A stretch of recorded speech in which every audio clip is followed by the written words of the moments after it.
Assalamualaikum warahmatullahi wabarakatuh. Perkenalkan, saya Mira Adita Widianti, Program Studi Ilmu Komunikasi FISIP Universitas Nasional.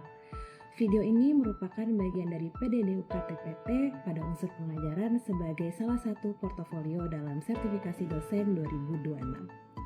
Pada kesempatan ini, saya akan memaparkan proses pembelajaran dari mata kuliah manajemen event, khususnya pada materi menyusun laporan dan press release pasca event. Mata kuliah manajemen event tidak hanya membekali mahasiswa dengan pemahaman konseptual penyelenggaraan sebuah event, tetapi memberikan pengalaman melalui belajar project-based learning, di mana mahasiswa merancang, melaksanakan, hingga mengevaluasi sebuah event secara nyata. Universitas Nasional menerapkan sistem pembelajaran blended learning, yaitu pembelajaran yang dilaksanakan melalui tatap muka maupun tatap maya secara sinkron sesuai jadwal akademik yang telah ditetapkan. Rekaman yang ditampilkan pada video ini merupakan proses pembelajaran pertemuan ke-13 secara tatap maya sinkronus melalui Zoom Meeting sesuai dengan jadwal perkuliahan program studi ilmu komunikasi. Semoga video ini memberikan gambaran mengenai proses pembelajaran yang saya laksanakan. Terima kasih. Wassalamualaikum warahmatullahi wabarakatuh. Oke, Assalamualaikum warahmatullahi wabarakatuh. Waalaikumsalam warahmatullahi wabarakatuh. Waalaikumsalam warahmatullahi wabarakatuh. Oke, teman-teman, terima kasih sudah hadir hari ini di kelas manajemen event. PPT-nya udah kelihatan belum ya? Sudah, Ibu. Sudah, Ibu. Oke, udah. Sebentar, kita gedein. Oke, hari ini materi karena sudah hampir di penghujung perkuliahan, jadi kita sudah ada di akhir sub CPMK ya. Jadi sub CPMK yang akan dibahas hari ini atau capaian yang akan teman-teman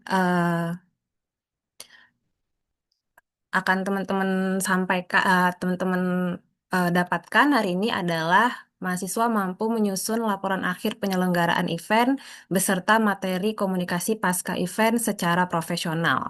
Jadi hari ini fokusnya adalah di pasca eventnya. Jadi kalau kemarin kita sudah fokus ke pra event, terus eventnya, nah sekarang adalah di pasca eventnya. Jadi indikator yang dinilai dari sub CPMK ini atau dari perkuliahan hari ini adalah teman-teman bisa menyusun laporan akhir event secara sistematis, lalu bisa menjelaskan fungsi komunikasi pasca event, menulis press release yaitu hasil dari penyelenggaraan event, dan menyusun dokumentasi serta publikasi dari event.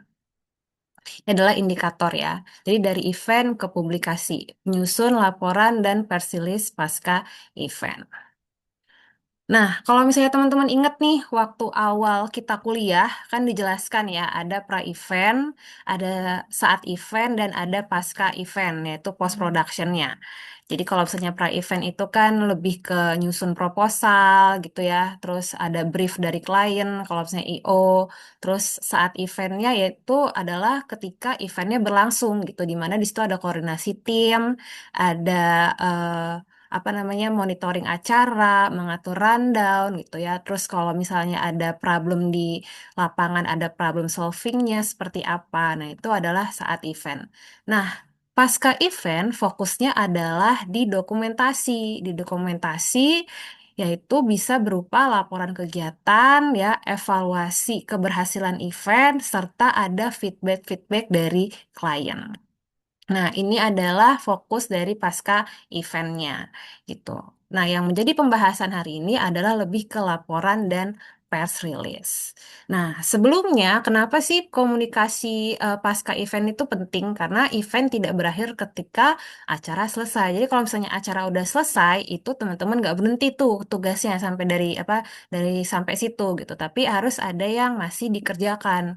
Nah, ada output-output pasca event, ada laporan kegiatan, press release, dokumentasi ya, bisa video, bisa foto, terus ada media publikasi. Media publikasi ini bisa ditaruh di media sosial, bisa ditaruh di media jurnalis dan lain sebagainya gitu. Apalagi kalau misalnya mendapatkan sponsor, jadi harus ada laporan sponsor serta untuk arsip organisasi. Ya, jadi kegiatan yang terdokumentasi dengan baik akan lebih mudah dipublikasikan, dievaluasi, dan dijadikan portofolio. Nah, dari event ini tuh apa laporan itu tuh isinya apa aja sih yang ditulis gitu ya. Yang pertama ya ada pendahuluan, yaitu latar belakang dan tujuan. Ada perencanaan, konsep timeline dan panitianya siapa aja. Ada pelaksanaan, ada rangkaian kegiatannya. Nah, kalau misalnya di laporan itu ada perpanjangannya nih, ada evaluasi keuangan dokumentasi penutup. Kalau bab 1 sampai bab 3 ini kan sudah ada di proposal ya. Sudah dikerjakan sebelum event berlangsung gitu. Pendahuluannya seperti apa, perencanaan seperti apa, terus pelaksanaannya itu kayak targetnya tuh seperti apa itu sudah ada di proposal. Nah, kalau laporan akhir event itu lebih ke perpanjangannya, ada tambahannya karena ini sudah berlangsung nih eventnya nih. Jadi kita mau tahu pelaksanaannya seperti apa. Hari H itu apa apa namanya seperti apa. Jadi bukan target lagi tapi rundownnya berjalan dengan baik, realnya seperti apa, detailnya seperti apa, rangkaian kegiatannya seperti apa gitu ya. Kalau misalnya di proposal lebih ke target, kalau di sini lebih ke real dari acara tersebut.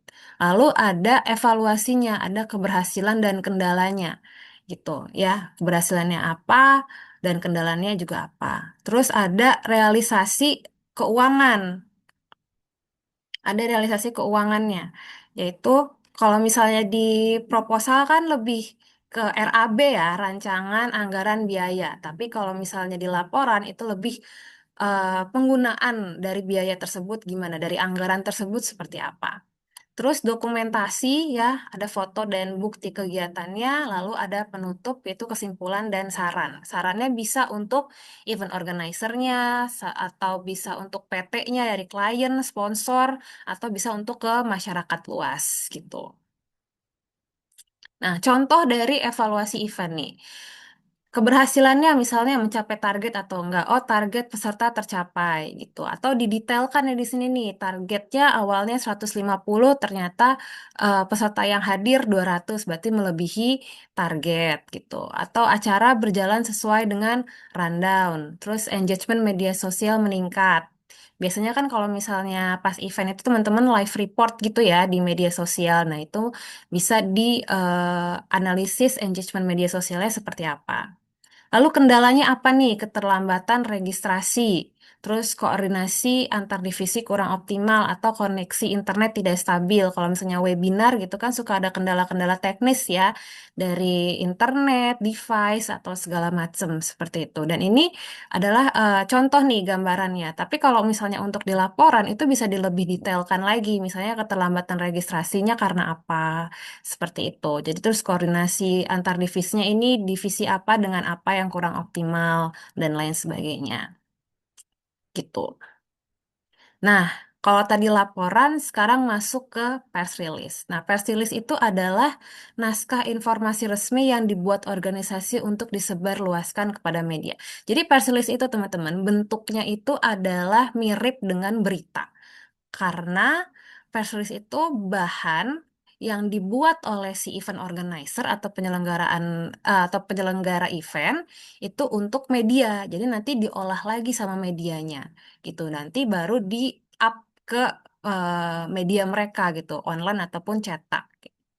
Nah, tujuan dari press release itu apa sih? Pasca event yang pertama pasti menginformasikan hasil dari kegiatan. Terus membangun citra positif. Nah, membangun citra positif ini adalah titik PR-nya, titik public relation-nya, titik dari humasnya gitu. Kenapa bisa membangun citra positif? Karena kalau misalnya teman-teman ingat nih apa namanya materi di awal ada IMC yaitu strategi komunikasi. Salah satu poinnya adalah event untuk bisa membangun brand. Ya, brand awareness, branding image dan segala macam gitu. Contoh kecilnya kalau ada CSR dari sebuah perusahaan, CSR itu kan memang untuk membangun citra positif gitu ya. Tapi kalau misalnya untuk tidak terpublikasikan ke media, berarti kan orang nggak ada yang tahu kalau misalnya perusahaan tersebut melakukan hal baik gitu. Tapi kalau misalnya media tahu dari press release tersebut ya, berkat press release tersebut, berarti media kan tahu. Dan jadi si PT ini bisa meningkat citra positifnya gitu. Lalu menjangkau publik yang lebih luas, ya ini brand awareness-nya jadi meningkat, lalu menjadi dokumentasi publikasi. Nah, apa aja sih yang ditulis di press release? Ada headline, yaitu judul, ada lead-nya, yaitu paragraf awal, biasanya 5W1H, ada body-nya, ada isi, kutipan narasumber, penutup, dan boilerplate, serta kontak media. Nah, ini adalah headline, contohnya ya. Seminar Capture the Moment berhasil hadirkan wawasan fotografi bagi mahasiswa. Singkat ya, dia fokus pada acaranya, yaitu seminar.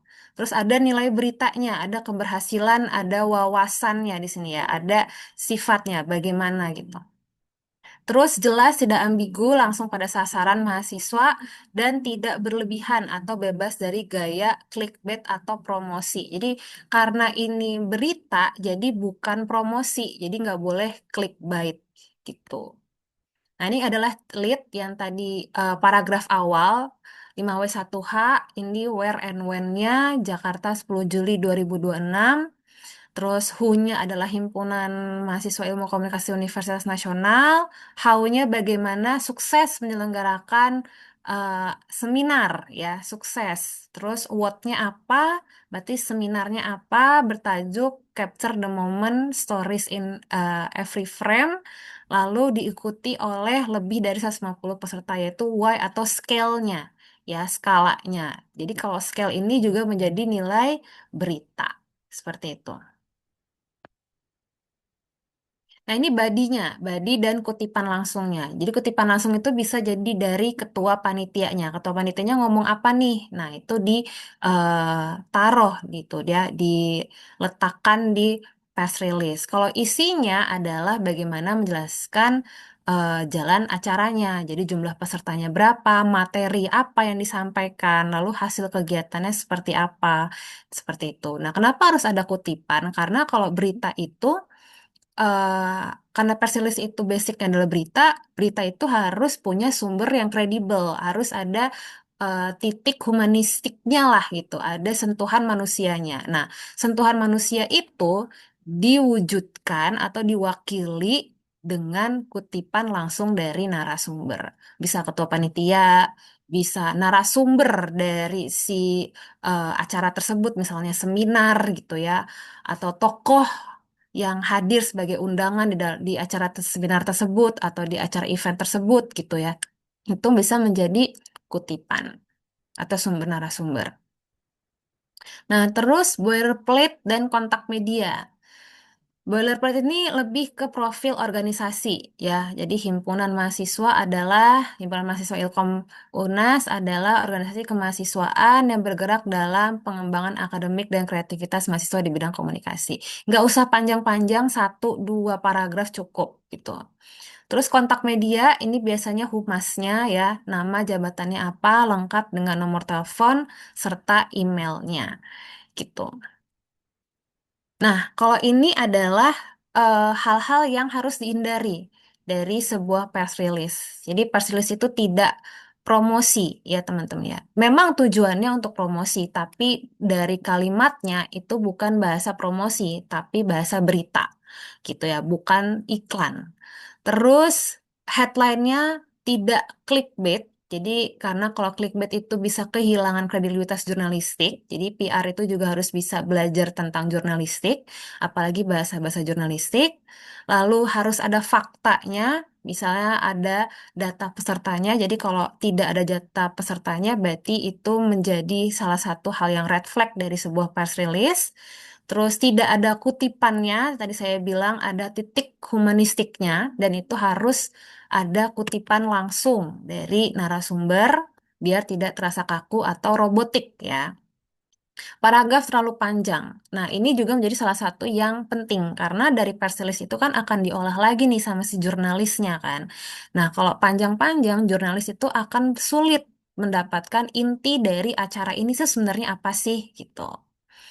Terus foto tidak relevan. Jadi tidak boleh foto acaranya apa, fotonya apa gitu ya. Apalagi fotonya bukan foto real dokumentasi dari event, tapi fotonya dari AI atau dari Google, internet dan segala macam. Itu nggak boleh. Jadi dokumentasi yang ada di press release maupun di laporan itu memang benar-benar dokumentasi atau foto atau video yang berasal dari event tersebut. Seperti itu.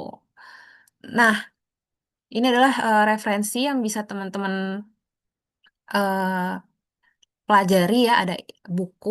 Kalau saya referensi utamanya adalah dari sini event management ini ya, dan event organizing dasar-dasar event management. Yang lainnya adalah referensi pendukung. Oke, mungkin dari sampai sini teman-teman ada yang ingin bertanya atau yang didiskusikan? Silahkan. Aku mau nanya. Siapa tuh? Satria ya? Ya, Ibu. Iya, kenapa, Sat? Jadi mau nanya, Bu, jika sebuah event berjalan lancar, tapi Mm-mm. tidak dibuatkan laporan maupun release, apa dampaknya, Bu? Oh, berarti eventnya berjalan lancar tapi nggak dibikin laporan atau press release-nya. Iya, Bu. Dampaknya apa, Oke. Bu, kalau kayak gitu, Bu? Sebenarnya tuh gini ya, laporan sama press release itu kan dua hal yang berbeda ya. Kalau misalnya laporan nggak dibikin, laporan itu kalau misalnya saya mau menjelaskan, laporan itu adalah hal yang eh, wajib untuk dibuat. Karena apa? Tadi seperti yang disampaikan di materi saya, laporan itu kan menjadi hasil evaluasi atau arsip dari organisasi. Jadi kalau misalnya nggak ada apa namanya nggak ada laporan, itu berarti organisasi kehilangan dokumentasi. Dan dari laporan itu kan ada hasil evaluasi. Hasil evaluasi itu kan hasil sesuatu hal yang bisa kamu pelajari nih, misalnya ada kendala X, gitu kan. Nah, kalau ada kendala X ini solusinya apa?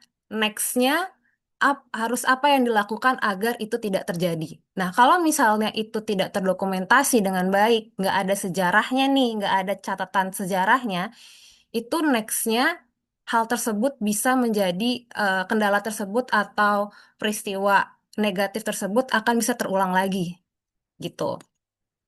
Nah, jadi gitu, itu kalau misalnya laporan. Jadi itu dua hal yang berbeda ya, laporan sama persilis. Nah, tapi kalau persilis itu tidak apa namanya, tidak terpublikasi, sebenarnya persilis itu ini ya, apa namanya, pilihan optional, bisa dibikin, bisa enggak, gitu. Nah, kalau misalnya tadi saya tanya, kalau misalnya nggak dibikin persilis, gimana Bu dampaknya? Tergantung dari eventnya. Kalau misalnya eventnya itu memang tujuannya untuk membangun branding, ya, tadi kan dibilangnya kan salah satu tujuan atau manfaat dari press release itu kan membangun citra positif. Nah, kalau misalnya dari event, dibuat event tersebut itu untuk branding si perusahaan, tapi nggak dibuat press release, ya orang mana tahu kalau misalnya PT tersebut melakukan hal yang baik gitu. Jadi tidak terpublikasikan sehingga si medianya ini, si PT-nya ini eh, apa namanya, citranya jadi tidak ter naik gitu, citra citra baiknya gitu. Cukup gak, Sat? Apa ada pertanyaan lagi? Cukup, Ibu. Terima kasih. Oke. Yang lain mungkin? Bu, saya boleh nanya, Bu? Istiqlali dari kelompok 3, Bu. Oke, boleh.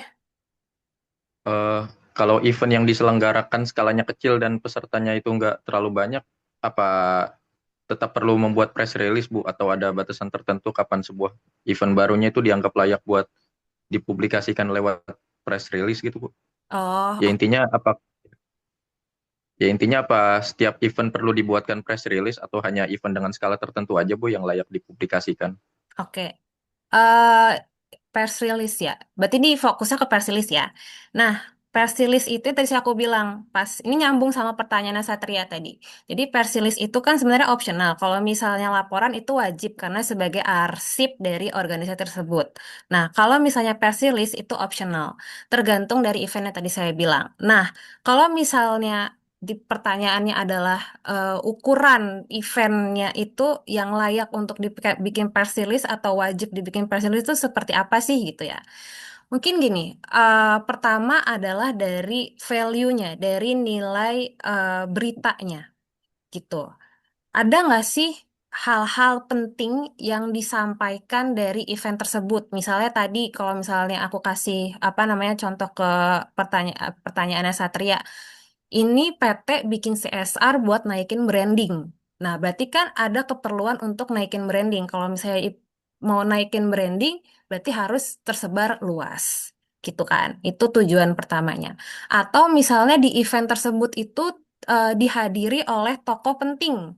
Misalnya sebuah PT nih, dia cuman bikin buka puasa bersama doang internal. Tapi ternyata ada apa namanya, ada tokoh pengusaha besar internasional gitu ya, yang menjadi apa namanya, pengaruh di Indonesia gitu kan. Itu kan menjadi nilai besar gitu ya. Ada tokoh di situ. Nah, tokoh itu menjadi value atau nilai berita. Nah, itu bisa dibuatkan press release-nya gitu biar misalnya tahu nih tujuannya. Oh, PT ini ternyata kerjasama loh sama perusahaan internasional. Nah, itu bisa naikin branding, bisa naikin kredibilitas dari perusahaan tersebut. Gitu. Jadi, dilihat dari tujuan dan nilai value-nya, nilai beritanya. Kalau misalnya memang dari tujuannya tidak ada apapun misalnya, atau yang harus disebarluaskan, atau tidak ada nilai apa namanya, informasi baru, tidak ada tokoh dan lain sebagainya gitu ya, peristiwa yang sangat penting itu sebenarnya tidak harus dibuatkan press release gitu. Jadi intinya adalah dari nilai atau value beritanya gitu, atau nilai value dari si eventnya tersebut. Seperti itu. Oke, baik Bu. Jadi dilihat dari value dan tujuan beritanya itu ya Bu. Yes, Oke, betul. baik, terima kasih Bu. Iya, masih ada waktu teman-teman, mungkin ada satu pertanyaan lagi. Ibu mau nanya, Boleh. eh kalau dalam satu event itu ada banyak kendala yang cukup fatal saat menjalankan eventnya. Mm-mm. Apa bagian evaluasi di laporan akhir tetap harus ditulis apa adanya atau ada cara supaya nyampeinnya tuh tetap terlihat profesional tanpa membuat citra panitia buruk, Bu? Cara nyampeinnya. Oh, oke. Em, Makasih, Bu. iya, sama-sama Pasya. Jadi laporan itu, oke, kalau misalnya ada kendala nih, tetap dimasukin apa enggak gitu kan ya, Syah ya. Nah, kalau Iya, Ibu. tetap dimasukin karena itu menjadi lagi ya, dan jadi catatan evaluasi dan pembelajaran untuk event ke depannya. Karena teman-teman di sini kan posisinya sebagai event organizer ya. Jadi eventnya tidak hanya satu ini aja. Teman-teman akan apa namanya, menyelenggarakan event lagi ke depannya gitu. Jadi kalau misalnya ada kendala, itu tetap ditaruh gitu, tetap dicantumkan dalam laporan. Dan itu tidak merusak citra dari IO-nya atau panitianya. Nah, untuk cara naroknya itu gini, di laporan itu tidak serta-merta hanya menyantumkan si kendala tersebut, tapi kronologisnya juga bisa. Karena apa? Dan satu hal yang penting adalah solusi. Dari kendala tersebut, solusi dari si panitianya nih atau dari IO-nya itu apa yang telah dilakukan gitu. Kekurangannya apa? Nah, kekurangan itulah nanti yang akan menjadi pembelajaran ke depannya gitu. Nah, itu tidak akan menjadi citra negatif dari si panitianya gitu. Nah, mungkin untuk naroknya nih cara menulisnya, misalnya apa ya? Terkait konsumsi gitu ya.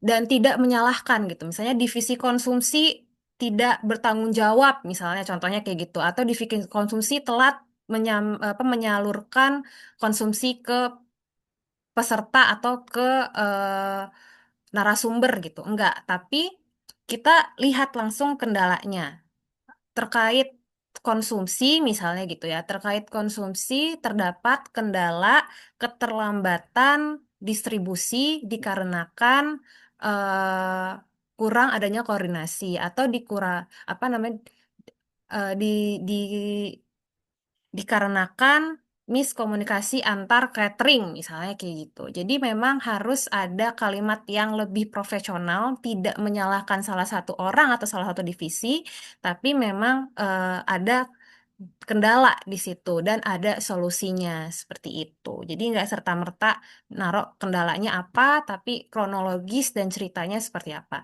Itu pun juga penting untuk sponsor ya, karena laporan ini kan nggak hanya apa namanya, nggak hanya untuk dokumentasi pribadi, arsip dari organisasi, tapi sebagai laporan ke sponsor juga gitu. Sponsor juga berhak tahu gitu apa kendala yang dari event tersebut gitu, agar nanti ke depannya juga mereka ada pertimbangan gitu ya. Kalau misalnya oh ternyata mereka event ini kemarin ada kendala, punya solusi seperti ini gitu kan. Itu kan mereka bisa menilai hal tersebut gitu. Jadi bukan hanya kendala aja yang disampaikan, tapi bagaimana kalian atau bagaimana CEO tersebut menyelesaikan masalahnya.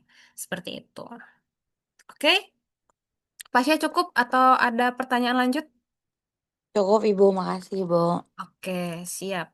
Oke, teman-teman, karena waktunya sudah hampir habis, mungkin terakhir dari saya tetap jadi dua hal ini ya, kalau misalnya saya mau menyimpulkan mungkin dari pertanyaan teman-teman tadi, press release itu hal yang penting pasca event untuk branding ya, untuk agar si organisasi ini bisa dikenal lebih luas, atau misalnya dari seminar nih ya, dari seminar nyata isi dari seminar ini value-nya sangat bermanfaat bagi orang banyak, itu bisa dibuatkan press release gitu ya.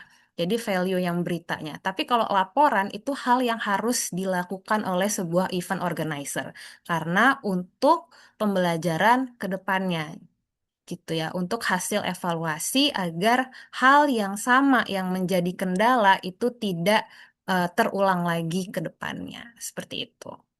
Oke, cukup teman-teman? Cukup ya? Cukup Ibu. Oke, kalau gitu absennya ada di chat room, tadi sudah di-share sama Anissa. Silahkan diisi, jangan lupa ya. Saya kasih waktu untuk isi absen 5 menit. Setelah itu teman-teman bisa meninggalkan ruang Zoom.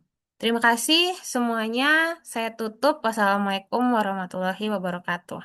Waalaikumsalam. Waalaikumsalam warahmatullahi wabarakatuh. Waalaikumsalam warahmatullahi Makasih Bu. wabarakatuh. Makasih Bu. Terima Terima kasih, Bu. kasih. Demikian pelaksanaan pembelajaran pada mata kuliah manajemen event sesuai dengan rencana pembelajaran semester. Saya berharap strategi pembelajaran yang diterapkan dapat memberikan pengalaman belajar yang bermakna, mendorong keaktifan mahasiswa, serta mendukung capaian pembelajaran mata kuliah yang secara optimal. Terima kasih atas perhatian yang diberikan. Wassalamualaikum warahmatullahi wabarakatuh.